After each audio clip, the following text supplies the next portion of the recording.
Pyetja e dytë lidhet me njëhjen e viteve të asistencës. Nëse njihen sërish si vite për periudha sigurimi për efekt pensioni. Në fillim të viteve 90, kur shumë ndërmarrje publike, kur shumë uzine dhe kombinate u mbyllën, një numër i madh punojësish dolën të papunë dhe ata për t'i ndihmuar për të kapërcyer këtë moment, qeveria shqiptare u dha të drejtën ose u dha mundësinë e pagesës së një që u njohët ose u quajt në atë kohë asistent.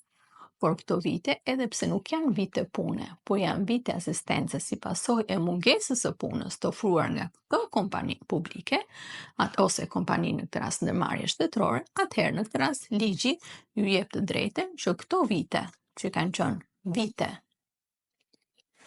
asistence të njihen edhe si vite për periudha sigurimi për efekt pensioni. Dhe pyetja e tretë lidhet me vitet e shërbimit ushtarak për burrat. Nëse njihen si vite për periudhën sigurimi për efekt pensioni dhe nëse po, çfarë duhet bërë për të dokumentuar ata?